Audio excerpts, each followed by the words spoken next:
Courage தான் எல்லாத்துக்குமே ஒரு பேஸ்.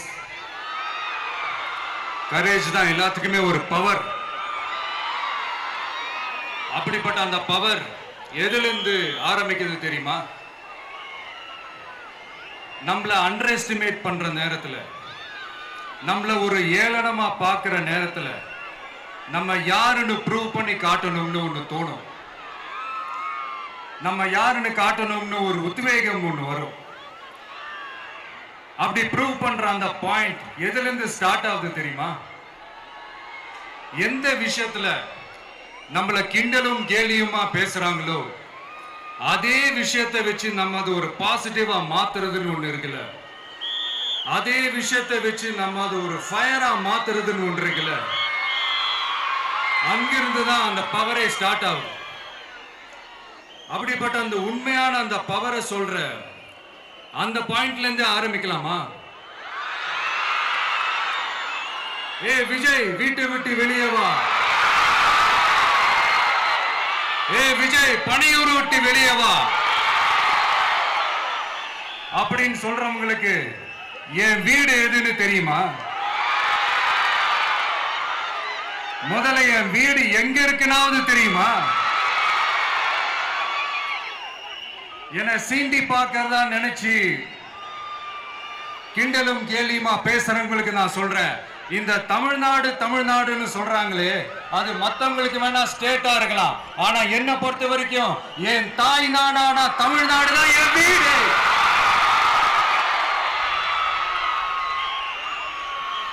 என் வீட்டுல மொத்தம் எத்தனை பேர் இருக்காங்க தெரியுமா? 8 கோடி பேர் இருக்காங்க.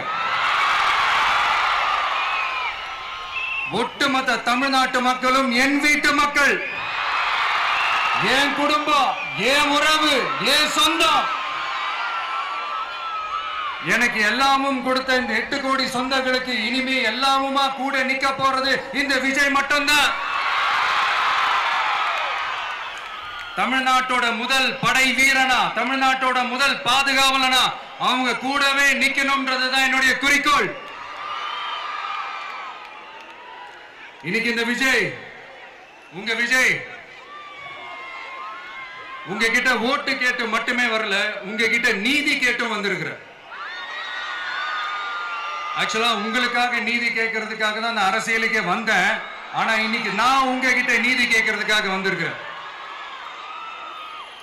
இந்த விஜய் என்னங்க தப்பு பண்ணா? தன்னை நேசிச்ச தன்னுடைய மக்களுக்காக அரசியலுக்கு வந்தா, அது ஒரு தப்பா?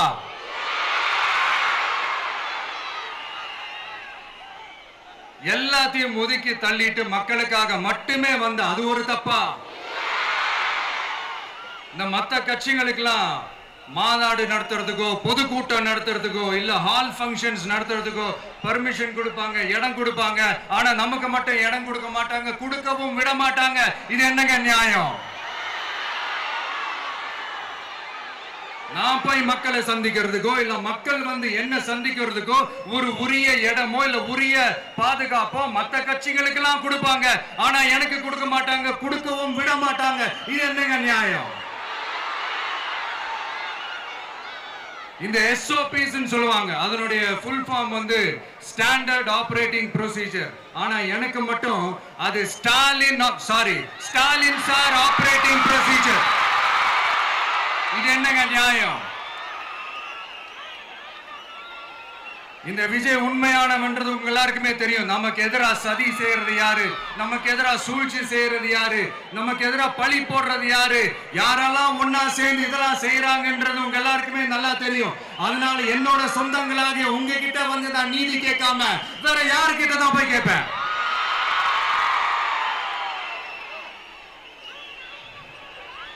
செல்ஃபே எடுக்காத ஒரு கூட்டணி கணக்கு, செல்ஃபே எடுக்காத ஒரு அறத பழைய அரித்மெட்டிக் கணக்கு, இதெல்லாம் வேலைக்கே ஆகாது. ஆணித்தரமா அடிச்சு சொல்றேன். அப்புறம் காசு கொடுத்து ஓட்டு வாங்கிடலாம்னு கனவு காண்றாங்கல்ல, அதுவும் இந்த விஜய் வந்ததுக்கு அப்புறம் நடக்கவே நடக்காது. வண்டி வண்டியா கொண்டாந்து குட்டுவாங்க. 1000, 2000, 3000, 4000, 5000 சாமி மேல சத்தியெல்லாம் வாங்குவாங்க. அப்படிதான் இத்தனை வருஷமா உங்களை ஏமாத்தி இருக்கிறாங்க. வாங்கிக்கங்க, சந்தோஷமா வாங்கிக்கங்க. எல்லாம் உங்க பணம் தான். வாங்கிக்கிட்டு அவங்க காதிலே விசில ஊதி அனுப்புங்க. எப்படி? அவங்க செவிலே விசில ஊதி அனுப்புங்க.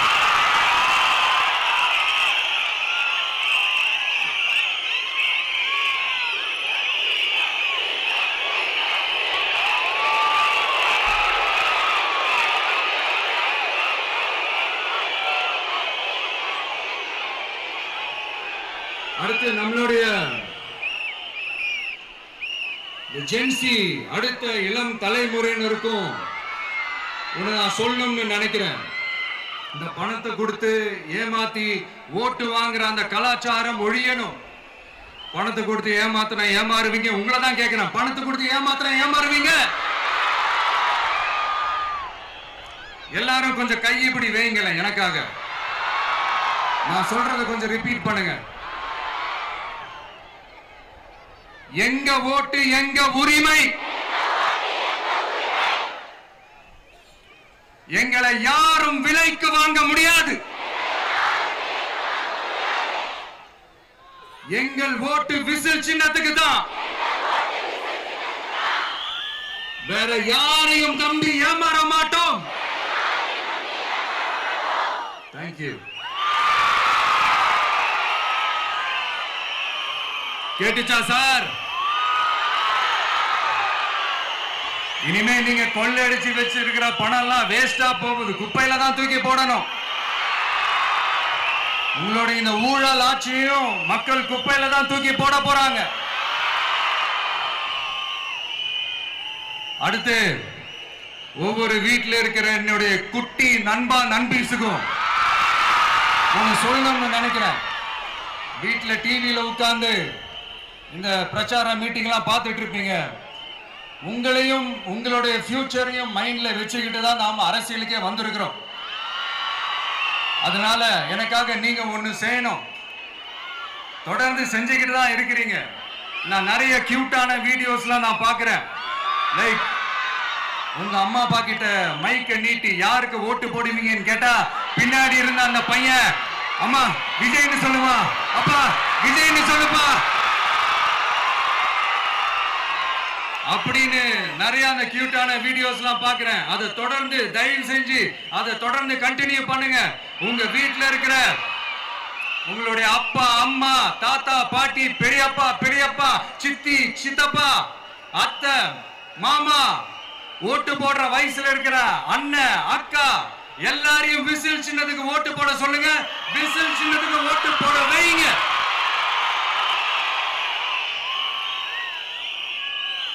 இந்த தேர்தல் நெருங்கிற இந்த நேரத்தில் பொலிட்டிக்கலா ஸ்பீக்கிங் டு த பாயிண்ட் ஒரே ஒரு விஷயம் நான் சொல்லணும். நாங்க அரசியலுக்கு வந்தது எந்த கட்சியும் ஒழிக்கிறதுக்கோ அழிக்கிறதுக்காகலாம் நாம அரசியலுக்கு வரல. யார் மேலேயும் தனிப்பட்ட ஒரு வன்மமோ இல்ல தனிப்பட்ட கோபமோ அப்படிலாம் யார் மேலேயும் கிடையாது. இந்த மற்றவங்க மாதிரி இந்த வெறுப்பு அரசியல் பண்றதுக்காகலாம் நாம அரசியலுக்கு வரல. அரசியல் ரீதியா நம்மளுடைய எதிரிகள் யாருன்னு டிக்ளேர் பண்ணிட்டு தேர்தலில் நின்று ஜெயிச்சு மக்களுக்காக எங்களுடைய நன்றி கடனை செலுத்துறதுக்காக தான் நாம அரசியலுக்கே வந்திருக்கோம். Just want to make this clear. அவங்கள கேள்வி கேட்கறதுக்கு முன்னாடி அவங்களோட இயலாமையை மறைக்கிறதுக்காக இந்த ஏ டீம் பி டீம் இதெல்லாம் கூட சேர்த்துக்கிட்டு ஒரே விஷயத்த சொல்லி அழுவுறாங்கல்ல. என்னன்னு சொல்லி அழுவுறாங்க? அனுபவம் இல்லாதவங்களால எப்படி ஆட்சி அதிகாரத்தை செய்ய முடியும் அப்படின்னு ஒரே விஷயத்த சொல்லி அழுவுறாங்கல்ல. அந்த அழுகைக்கு நாம ஒரு பதிலடி கொடுக்கணும்ல. மக்களே, நான் உங்களையே கேட்கிறேன், தெரியாம தான் கேட்கிறேன். இந்த அனுபவம் அனுபவம் அனுபவம்னு சொல்றாங்களே, அதிகாரத்தை வச்சு மக்கள் பணத்தை கொள்ளையடிச்சதை தாண்டி வேற ஏதாவது கொம்பு முளைச்ச பெரிய அனுபவம் இவங்களுக்கு இருக்குதா?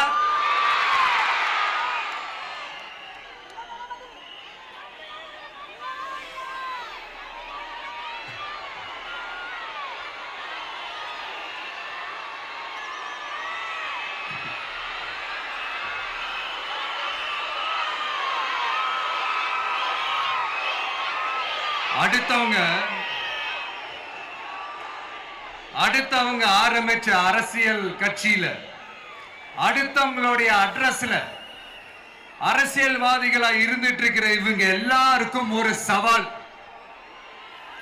என்ன மாதிரி தனியா, என்ன மாதிரி சொந்தமா ஒரு கட்சி ஆரம்பிச்சு 1% அட்லீஸ்ட் 1% வாக்கு வாங்கி காட்டுற அந்த தில் இருக்குதா, திராணி இருக்குதா? 30 வருஷமா மக்கள் இயக்கமா இருந்து இன்னைக்கு மிகப்பெரிய ஒரு அரசியல் கட்சியா வளர்ந்து இந்த கூட்டணி கட்சிகள் மட்டுமே நம்பி இருக்கிற 75 வருஷ கட்சி, 50 வருஷ கட்சின்னு இன்னைக்கு ஆட்சி அதிகாரத்தில் இருந்துட்டு இருக்கிற இவங்க எல்லாரையும் மீறி இன்னைக்கு களத்துல தனியா நின்னு இந்த 2 வருஷத்துல முதன்மை சக்தியா வளர்ந்து 30% தாண்டி இன்னைக்கு மக்கள் ஆதரவை பெற்றிருக்கிற நமக்கு அனுபவம் இல்லையா? உங்களுடைய அனுபவம் என்னன்னு சொல்லட்டுமா? கட்சி ஆரம்பிச்ச அண்ணாவை மறந்தது, கட்சி ஆரம்பிச்ச எம்ஜிஆர் அவர்களை மறந்தது, கட்சியை வளர்த்த ஜெயலலிதா மேடம் அவங்களை மறந்தது. இவங்க எல்லாரும் சொன்ன விஷயங்கள், பேசின விஷயங்கள், எதையெல்லாம் ஃபாலோ பண்ணணும்னு சொன்ன விஷயங்கள் எல்லாத்தையும் மறந்தது. இவங்களுக்கு நமக்கு அனுபவம் இல்லையா? நமக்கு அனுபவம் இல்லதான். கொள்ளை அடிக்கிறதுல எங்களுக்கு அனுபவம் இல்லதா? அதெல்லாம் எங்களுக்கு சுட்டு போட்டாலும் வராது. இந்த கொள்கையை பேருக்கு மட்டும் வச்சுக்கிட்டு நேரடியா சரண்டர் ஆகிறது, மறைமுகமா சரண்டர் ஆகிறது, இந்த மாதிரி அனுபவம் நமக்கு இல்லதா? அதுவும் நமக்கு சுட்டு போட்டாலும் வராது. மக்களை நேசிக்கிற நல்ல குணம் இருந்தா போதும்யா. நல்ல சூப்பரான ஒரு நல்லாட்சி கொடுக்கலாம். நல்லாட்சி கொடுக்கிறதுக்கு மெத்த படிச்ச மேதாவிகளா இருக்கணும்லாம் ஒன்னும் அவசியம் இல்ல. காமராஜர் அவர்கள் மாதிரியோ, எம்ஜிஆர் அவர்கள் மாதிரியோ மக்கள் சக்தியின் துணையால, மக்கள் மேல அக்கறையா இருக்கக்கூடிய நல்ல அதிகாரிகளின் துணையால சூப்பரான ஒரு நல்லாட்சி என்னால கொடுக்க முடியும், செஞ்சு காட்டுறேன்.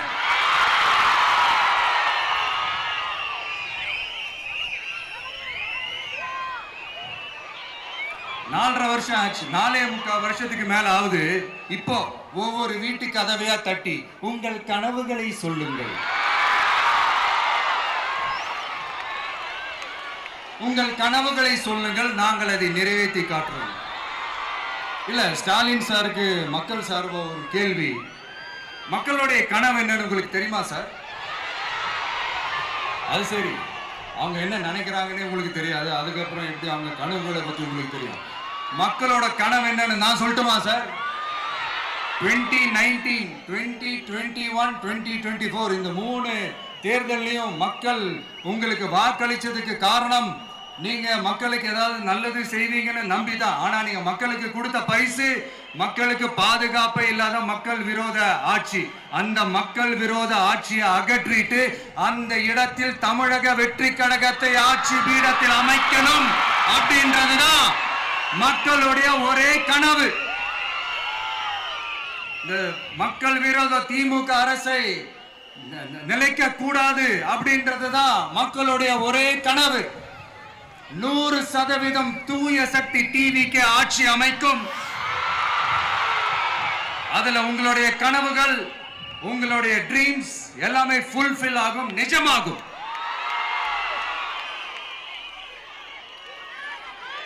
தமிழ்நாடு எப்பவுமே டெல்லிக்கு அவுட் ஆஃப் கண்ட்ரோல் அப்படின்ட்டு ஸ்டாலின் சார் அடிக்கடி சொல்லுவாங்க. ஸ்டாலின் சார் எதெல்லாம் அவுட் ஆஃப் கண்ட்ரோல் இப்ப நான் கொஞ்சம் சொல்லட்டுமா? முதல்ல சட்டம் ஒழுங்கெல்லாம் அவுட் ஆஃப் கண்ட்ரோல், பெண்கள் பாதுகாப்புல அவுட் ஆஃப் கண்ட்ரோல், இளைஞர்கள் வேலை வாய்ப்புல அவுட் ஆஃப் கண்ட்ரோல், மொத்தத்தில் அவரோட ஆட்சியே ஒரு அவுட் ஆஃப் கண்ட்ரோல். இந்த வருஷம் பிகினிங்ல சட்டசபையில பேசும்போது சொல்றாங்க, மக்கள் எல்லாரும் ரொம்ப மகிழ்ச்சியா இருக்கிறாங்க, அதனால நானும் ரொம்ப மகிழ்ச்சியா இருக்கிறேன் அப்படின்னு. மக்கள் சந்தோஷமா இருக்கிறத பார்க்கறது கூட ஒரு சந்தோஷம் தான் சார், அது யாரும் இல்லைன்னு சொல்லல. அப்படி உண்மையிலேயே மக்கள் உண்மையிலேயே சந்தோஷமா இருக்கிறாங்க அப்படின்னா ஏன் சார் விவசாயிகள் போராட்டம் நடக்குது? ஏன் சார் மீனவர்கள் போராட்டம் நடக்குது? ஏன் தொழிலாளர்கள் போராட்டம் நடக்குது? தூய்மை பணியாளர்கள் போராட்டம் ஏன் நடக்குது? அங்கன்வாடி ஊழியர்கள் போராட்டம், செவிலியர்கள் போராட்டம், மருத்துவர்கள் போராட்டம், மாற்றுத்திறனாளிகள் போராட்டம், அரசு ஊழியர்கள் போராட்டம், ஆசிரியர்கள் போராட்டம், இடைநிலை ஆசிரியர்கள் போராட்டம், பகுதி நேர ஆசிரியர்கள் போராட்டம். இதெல்லாம் உங்க ஆட்சியில மக்கள் மகிழ்ச்சியா இருக்காங்கன்றதுக்காக நடக்கிற போராட்டமா சார்? எனக்கு தெரிஞ்சு மக்கள் சந்தோஷமா இருக்கிறாங்கன்னா பொங்கல் வச்சு கொண்டாடுவாங்கன்னு கேள்விப்பட்டிருக்கேன். உங்க ஆட்சியில தான் போராட்டம் நடத்தி அவங்களுடைய மகிழ்ச்சியை வெளிப்படுத்துறாங்கன்னு நினைக்கிறேன். இன்னும் தீரவே தீராத பிரச்சனைகள்னா இருக்கிற இடம் பிரச்சனை, பார்க்கிற வேலை பிரச்சனை, பண்ற தொழில் பிரச்சனை, விலைவாசி பிரச்சனை, தண்ணி பிரச்சனை, பஸ் வசதி இல்லைன்ற பிரச்சனை, ரோடு சரி இல்லைன்ற பிரச்சனை, ஆஸ்பத்திரி சரியா இல்லைன்ற பிரச்சனை. இப்படி எல்லாம் ஒரு அடிப்படை விஷயங்களே பிரச்சனையா இருந்தா அப்போ ஆளுங்கட்சின்னு ஒண்ணு எதுக்குதான் இருக்கிறாங்க அப்படின்னு தானே மனசுல தோணும் மக்களுக்கு. ஆட்சிக்கு வர்றதுக்கு முன்னாடி தான் பொய் பொய்யா அடிச்சு விட்டீங்க. இப்ப ஆட்சியை விட்டு போகும்போது கூட பொய் பொய்யா பேசுறீங்களே சார், என்ன சார் இது? மாத்தி மாத்தி பேசுறதுல நீங்க வேற லெவல் தான் சார். ஆட்சிக்கு வந்த அடுத்த வருஷமே 2022ல 70% வாக்குறுதிகளை நிறைவேற்றிட்டோம்னு சொன்னாங்க. அப்புறம் போன வருஷம் 90% வாக்குறுதிகளை நிறைவேற்றிட்டோம்னு சொன்னாங்க. அப்புறம் இந்த வருஷம் 505 வாக்குறுதிகளை 404 வாக்குறுதிகளை நிறைவேற்றிட்டோம். கிட்டத்தட்ட ஒரு 80% வாக்குறுதிகளை நிறைவேற்றிட்டோம்னு சொன்னாங்க. முதல்ல 70, அப்புறம் 90, அப்புறம் 80. இன்னும் தேர்தல் நெருங்க அது 60, 50, 40, 30, 20ல போய் நிற்கும்னு நினைக்கிறேன். அதையும் அவரே அறிவிப்பாரோ என்னமோ எனக்கு தெரியல. முதல்வர் ஸ்டைல்லையே சொல்லணும்னா, பொய்யிலேயே பிறந்து பொய்யிலேயே வளர்ந்த புலவர் பெருமானே, கொஞ்சம் அத திருத்தி சொல்றேன், புலுகர் பெருமானே. அது இன்னும் பொருத்தமா இருக்கு.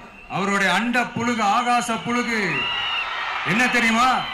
பெண்களுக்கு பாதுகாப்பு தமிழ்நாட்டில் எங்க போனாலும் கொட்டி கிடக்குதான். அப்படி அது உண்மைனா அண்ணா யூனிவர்சிட்டி அந்த பொண்ணுக்கு ஏன் சார் அப்படி ஒரு கொடுமை நடந்துச்சு? கோவை கல்லூரி பெண்ணுக்கு ஏன் சார் அப்படி ஒரு கொடுமை நடந்துச்சு? பெண் குழந்தைகள் பாதிக்கப்படுறதா கிட்டத்தட்ட 1000க்கும் மேலான போக்சோ கேசுகள் ஏன் சார் பதிவானுச்சு? போதைப் பொருள் கலாச்சாரம் கண்ட்ரோலே இல்லாம அது பாட்டுக்கு தாறுமாற எங்கேயோ போய்கிட்டு இருக்கு. வயலன்ஸ் எல்லாம் தலைவிரிச்சு ஆடுது. அதுக்கு ஒரு ரீசெண்ட் எக்ஸாம்பிள் அந்த ரயில்வே ஸ்டேஷன்ல அந்த சிறுவர்கள் எல்லாரும் சேர்ந்து செஞ்ச அந்த சம்பவம். சட்டம் ஒழுங்கு சரியா இருந்தா ஏன் சார் இப்படி எல்லாம் நடக்குது? சட்டம் ஒழுங்கு சரியா இருக்கணும்னா முதல்ல தமிழ்நாட்டுக்கு ஒரு டிஜிபி வேணும் சார். எங்க சார் போனார் அவரு? எங்க அவரு? சும்மா இந்த ஆக்டிங் ஆபீசரை வச்சுக்கிட்டு அரசாங்கத்தை நடத்துனீங்கன்னா இப்படிதான் சட்டம் ஒழுங்கு சந்தி சிரிக்கும். முதல்ல தமிழ்நாட்டுக்கு ஒரு டிஜிபியை போடுங்க சார். அதுக்கப்புறமாச்சும் சட்டம் ஒழுங்கு சரியாகுதான்னு பார்ப்போம். சரிப்பா, கேள்வியா கேட்கறிய, நீ வந்தா என்ன செய்வ அதானே கேட்கறீங்க. கரெக்ட், கேட்கணும். மக்களோட அடிப்படை தேவைகளை தீர்க்கிறது தான் நம்மளுடைய ஃபர்ஸ்ட் வேலையே. அதை தீர்க்கிறதுக்கான அந்த தேடி போறது, அது சொல்யூஷனை தேடி போறது தான் நம்மளுடைய ஃபர்ஸ்ட் அஜெண்டாவே. கொஞ்சம் வெயிட் பண்ணுங்க, தேர்தல் அறிக்கை ரெடி ஆயிட்டு இருக்கு. தெளிவான ஒரு தேர்தல் அறிக்கையாவது வரும். என்ன நம்புற உங்களை நான் டிசப்பாயிண்ட் பண்ணவே மாட்டேன்.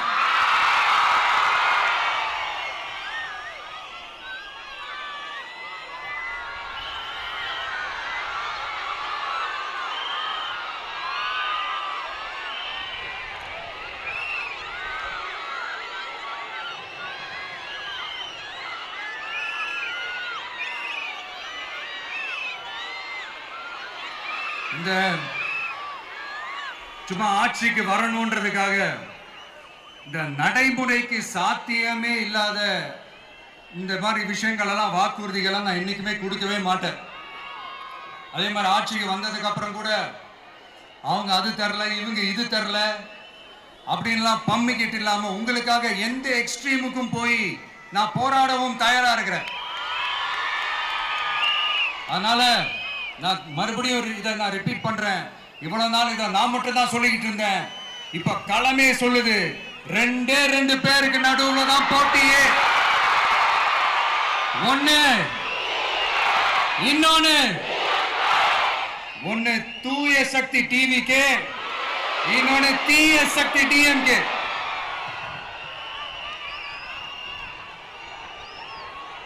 இப்ப நம்ம இந்த எலெக்ஷன் விஷயத்துக்கு வருவோம். விஜய் என்னப்பா இவரை மட்டும் தான் எதிர்க்கிறாரு, இவங்களை எதிர்க்க மாட்டேன்றாரு, அவங்கள பத்தி எதுவுமே சொல்ல மாட்டேங்கிறாரு. இல்ல நான் கேட்கிறேன், இது யாருக்கான எலெக்ஷன்? தமிழ்நாடு சட்டசபைக்கான ஒரு தேர்தல். இப்ப இங்க யார் ஆட்சியில் இருக்கிறா? யாரு பொய்யா வாக்குறுதிகளை கொடுத்து மக்களை ஏமாத்துறது? யாரு மக்கள் விரோத ஆட்சியை நடத்துறது? அப்ப இங்க யாரை அகற்றணும்? இந்த மக்கள் விரோத திமுக அரசை அகற்றணும்னா நம்ம யாரை எதிர்க்கணும்? எதுக்கு தேவையில்லாம பல முறை மக்கள் ஆல்ரெடி டிலீட் பண்ணவங்களை எதுக்கு? நம்மளுடைய கான்சென்ட்ரேஷன், நம்மளுடைய டார்கெட் திமுகன்றப்போ டார்க்னஸ் குள்ள எதுக்கு கல்லெறியணும்? இங்க மக்களை விரும்புற விஜய் வேணுமா, இல்ல மக்கள் விரோத ஆட்சி நடத்துற ஸ்டாலின் சார் வேணுமா? அவ்வளவுதான் இந்த தேர்தலே. இதுக்கு நடுவுல வேற யாருமே கிடையாது. புரியுதுங்களா உங்களுக்கு? என் நெஞ்சில் குடியிருக்கும் சேலம் மக்களே,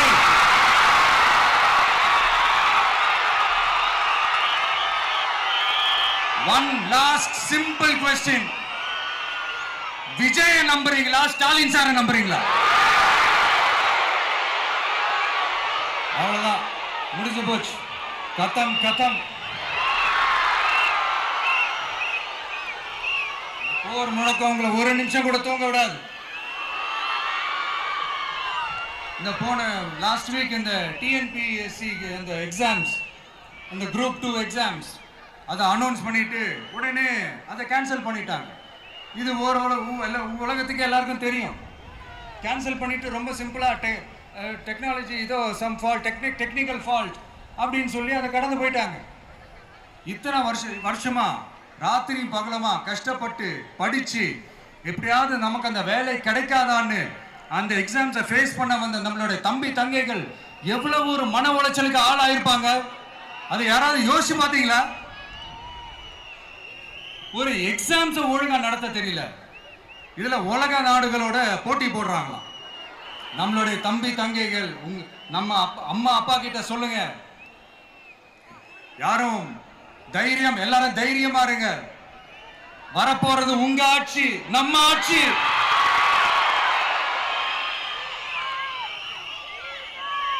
அதனால இந்த மாதிரிலாம் எதுவும் நடக்காம சமூக நீதிக்கான ஒரு நல்ல ஆட்சியை அமைப்போம். இளைஞர்களின் வேலை வாய்ப்புகளை மனசுல வச்சுக்கிட்டு டிரான்ஸ்பரண்டா அதுக்கான ஒரு தீர்வை காணுவோம். நான் விக்கிரவாண்டி மாநாட்டில் பேசும்போது ஒரு பொலிட்டிக்கல் பாம் ஒன்னு சொன்னேன், ஞாபகம் இருக்கா? ஆட்சியிலையும் பங்கு, அதிகாரத்திலையும் பங்குன்னு ஒன்னு சொன்னேன். இப்போ அந்த பொலிட்டிக்கல் பாம் எல்லா கூட்டணியிலையும் வெடிச்சுக்கிட்டு இருக்கு, தாறுமாற வெடிச்சுக்கிட்டு இருக்கு. ஸ்டாலின் சார்லாம் பதறாரு. ஆட்சி அதிகாரத்தில் பங்கெல்லாம் தமிழ்நாட்டில் ஒத்து வராது அப்படின்னு சொல்றாரு. அவங்கள பொறுத்த வரைக்கும் ஜெயிக்கிறதுக்காக மட்டும்தான் கூட்டணி, மற்ற எல்லாத்துக்குமே அவங்க தனி அணி, அவங்க மட்டுமே ஒரே அணி. வெல்வோம் ஒன்றாக, ஆனா வரும் வெல்த் எல்லாம் பார்ப்போம் தனியாக. அந்த வெல்வோம் ஒன்றாக என்றது இதுதான் அந்த சீக்கிரட்டே. புரிய வேண்டியவங்களுக்கு நல்லா புரியும் நினைக்கிறேன். உங்களோட நான் இருக்கேன், நம்மளோட நம்ம மக்கள் இருக்காங்க. இதுக்கு மேல என்ன வேணும்? கான்பிடென்டா இருங்க, நல்லதே நடக்கும், வெற்றி நிச்சயம். மீண்டும் சந்திக்கும் வரை நன்றி, வணக்கம்.